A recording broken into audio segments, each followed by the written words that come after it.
What's up, everyone? Welcome back to the Creative Hunter podcast. This is Logan Romney, your host, as always. And I want to start off by just saying thanks to everyone who's been following along and watching or listening to the podcast. It's been fun. I've really enjoyed it. We're on, I think this is episode 12 right now. And so 12 weeks of this. It's been pretty cool. The hardest part for me has just been finding time every week to record a podcast because I'm working a job that's a lot of hours right now. But it's been just a really good time, and I'm excited for it. I have some good plans in the future for some films and some podcasts and some guests. So stay in touch. I have a film coming out next Sunday. So 6 days from when this podcast is dropped. Part one of mine and Jamin Davis's bear hunt film is going to be released. So stay in touch for that. It's going to be on my YouTube channel. There will be a giveaway at the end of part two, and I'll explain everything in the video at the end of each film. So make sure you keep an eye out for those. I'll post something up about it on Instagram and on YouTube when those go, when the part one and part two go live. I'm really excited to share that hunt with you. It was actually a super fun hunt, really cool bear hunt. We backpacked in and just had a really good time in there, and we both killed bears. So it's going to be a cool film. I hope you guys enjoy it. So keep an eye out for that. Today, I'm running just a solo podcast. This is a topic that I think is really important, and I think gets overlooked a little bit, but it's also a really popular topic in the industry right now. And this topic is EScouting. Now, I'm going to dive into EScouting, but I'm going to do it a little bit more specific than EScouting in general. I'm going to be talking mostly about mule deer, and I'm going to be talking about early season high country mule deer. So I did a hunt last year. The whole film is up on my YouTube channel. It's a high country archery mule deer film that myself, Kobe Owens, Kincaid Smelser, and Raiden Lindley, we all went on this hunt and filmed it, and it was really awesome. We actually got into some really nice bucks, and we found a ton of deer, but never did seal the deal. But at the end of the day, it's bow hunting, and that's just how it goes. So I want to walk you through my process of e-scouting and how I find areas to find mule deer in the early season, and maybe we'll dip into a little bit of mid to later season scouting. But early season is one of my favorite times to hunt deer because they're easy to find.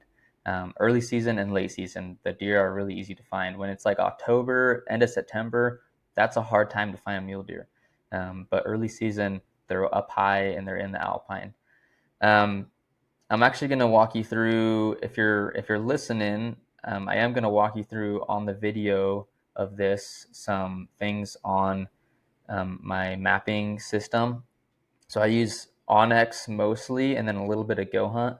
But I'm going to show you guys on ONX some tools that I use and kind of how I find areas. First of all, when you're looking for areas to hunt mule deer, you have to know like what area you're going to hunt. So this is going to be specifically high country, probably archery, early season. So I'm thinking mid-August to mid-September timeframe is kind of when most of these hunts are. A lot of states have these hunts.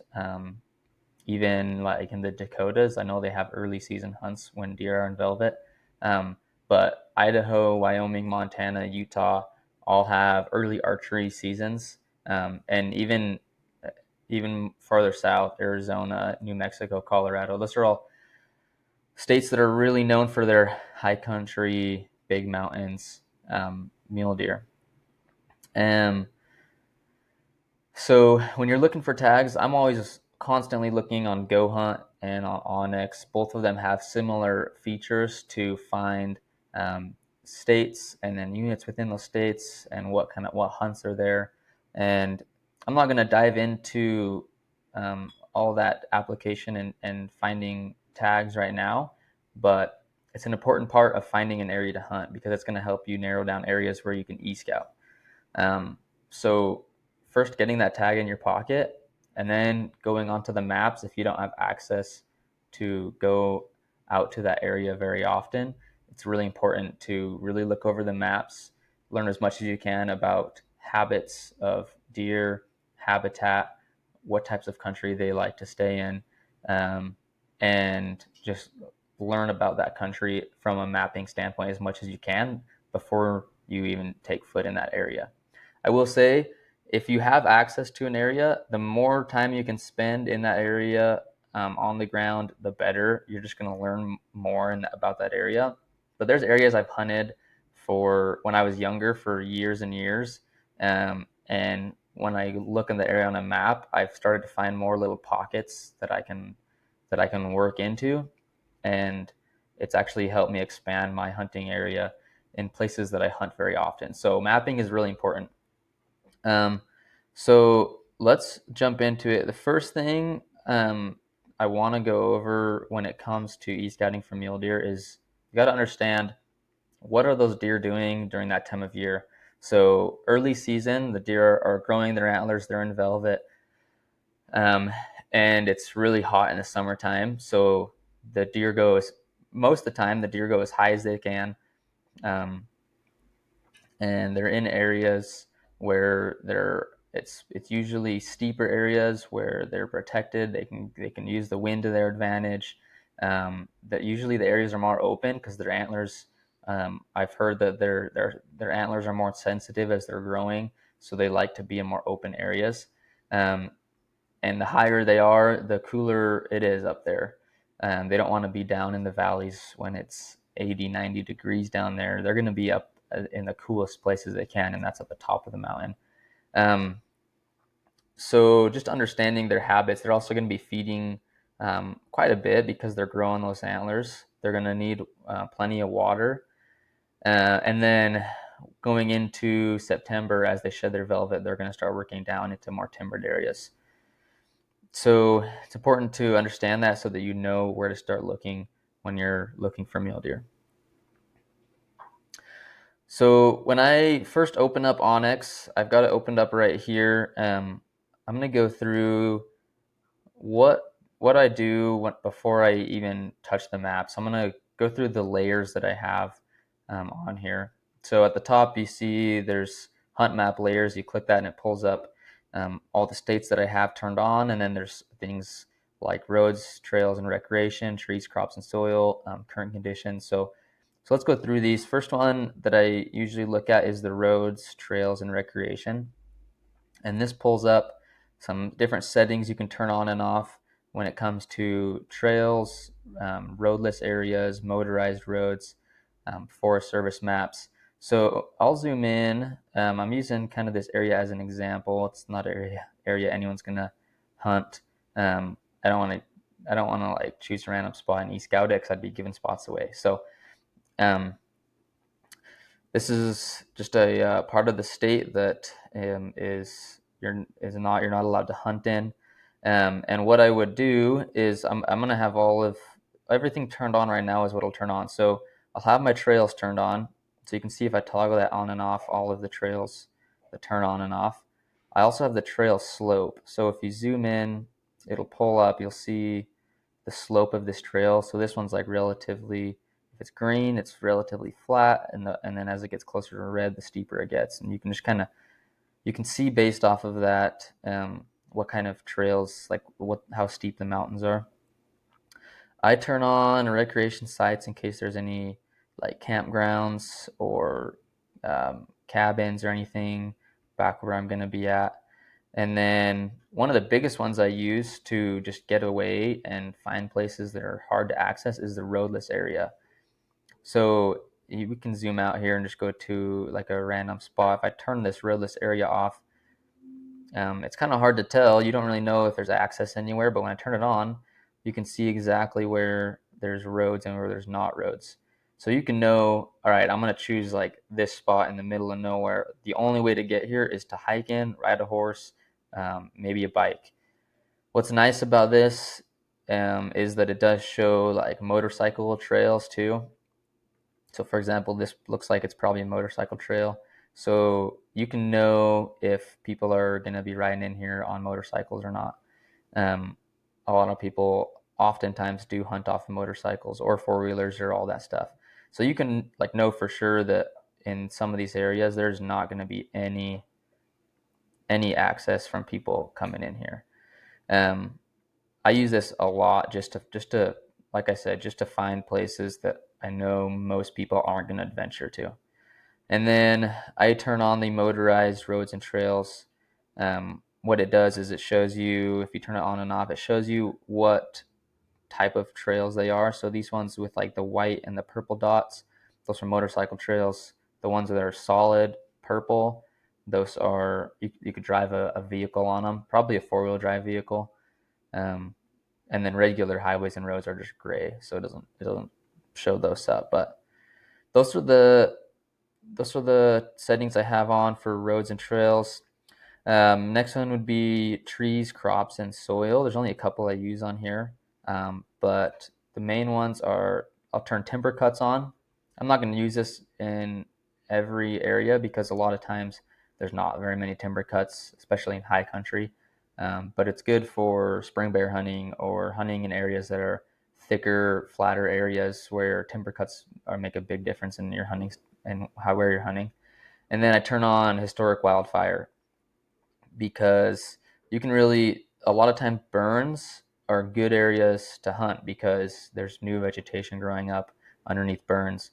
And so I'll turn that on, and what's nice is it shows you what the date was when that fire was. So this one, for example, was in 2018, so that was 6 years ago, and you can kind of see underneath it where it burned, and you can see the burnt trees. So based on when that burn was, it might be a good area to check out um, if you're hunting that for any species. Most of these other layers in this one are not really things that I use. It's mostly for whitetail hunters. Um, there might be some things in here that could be good depending on what you're hunting and where. The last main layer thing is current conditions, and I have on active wildfires.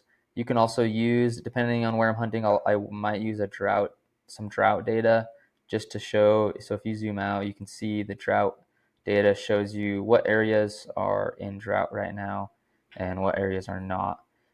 It might be good to know that because that can affect antler growth and habits of animals.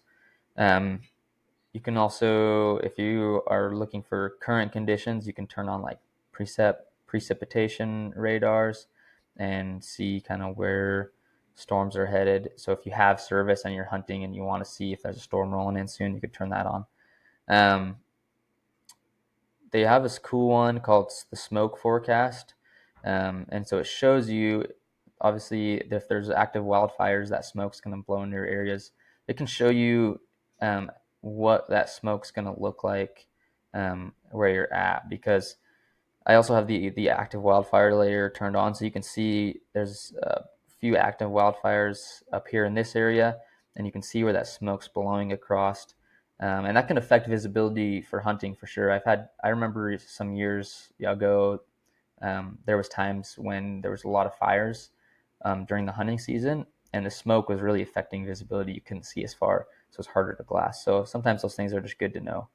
Um, and I'll have the active wildfires on at all times, just so I see if there's any potential of wildfires in the area I'm hunting.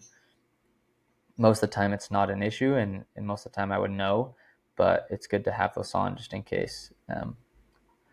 I think that they might even have wildfires on here that are like controlled burns that pop up as well. So it's good to know the things.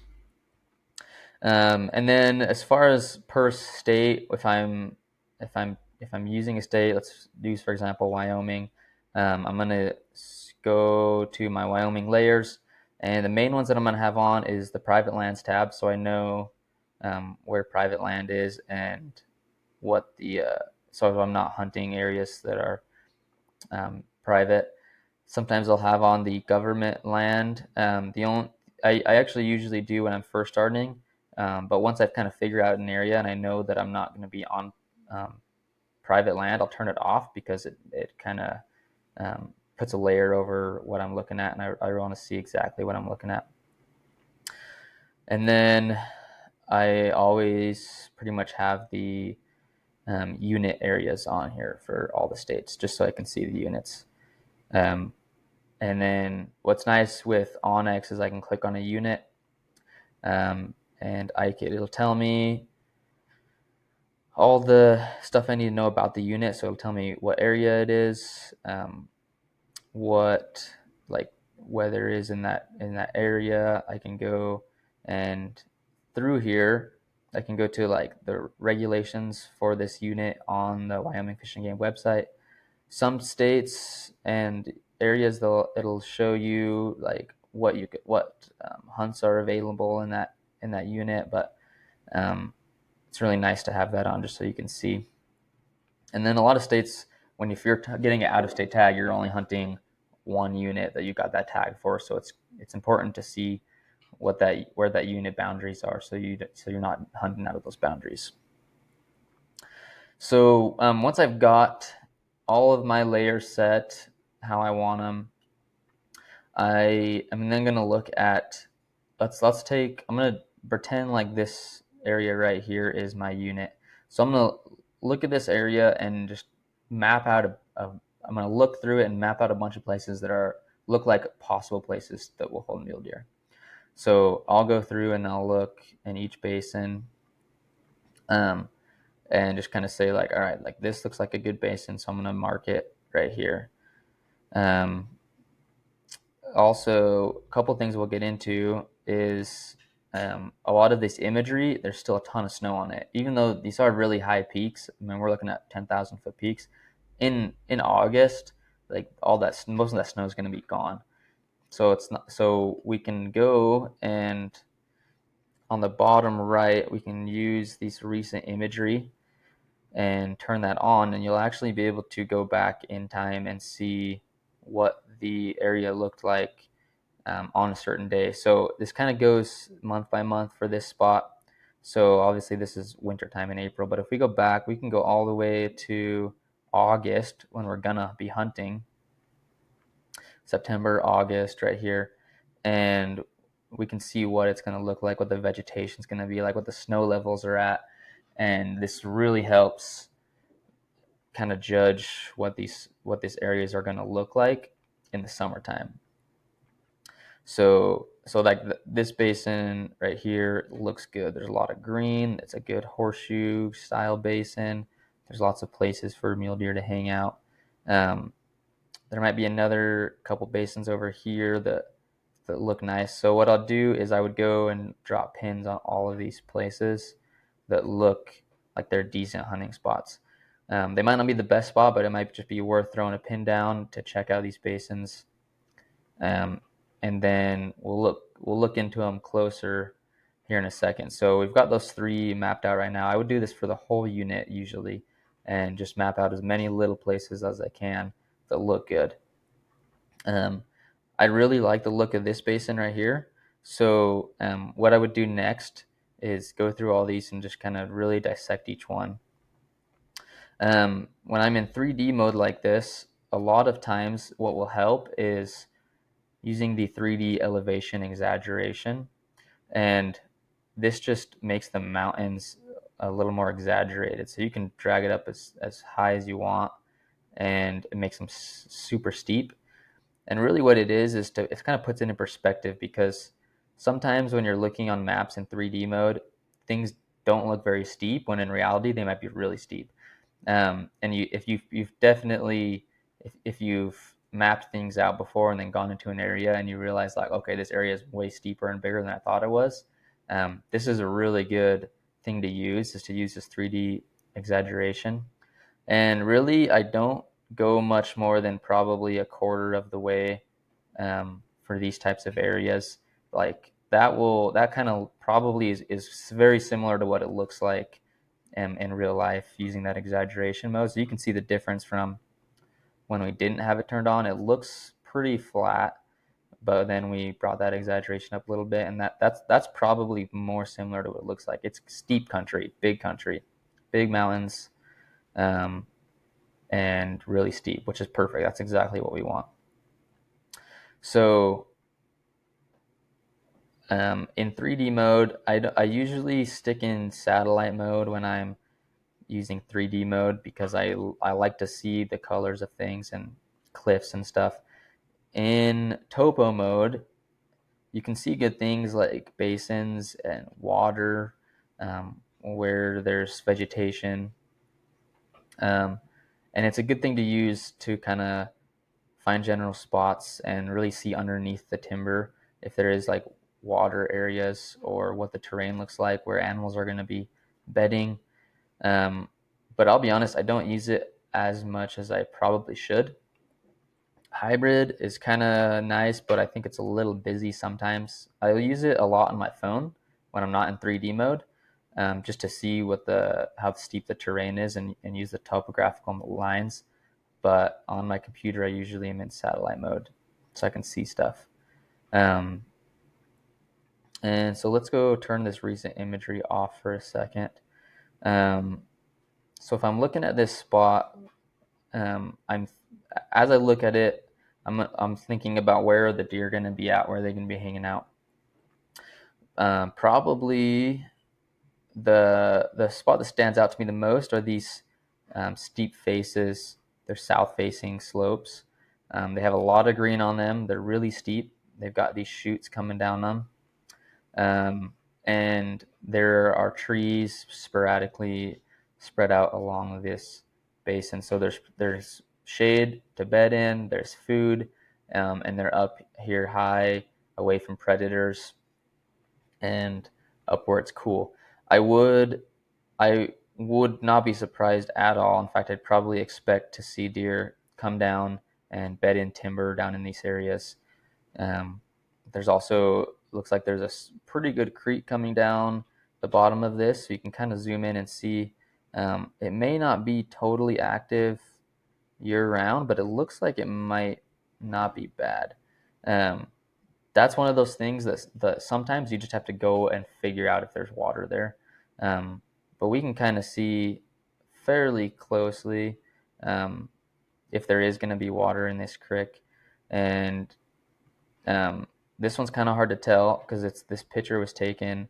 This image still has a lot of snow, so it's kind of springtime. But if we go back to our recent imagery map, it looks like there is quite a bit of green down in the bottom. And as we get down into here, there's a potential of there being water there year round. There's even some areas close by here that have a lot of green. I probably would expect water in there in August with how green that is. And deer probably won't mind traveling very far or that far to find water. So once I kind of think, okay, where are these deer going to be at? I'm going to really think about where do I need to position myself to find these deer.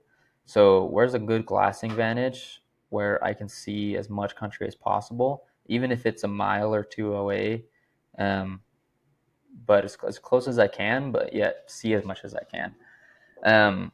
So looking at this basin right here, I'm not really going to expect a deer to be up in this right areas where there's snow.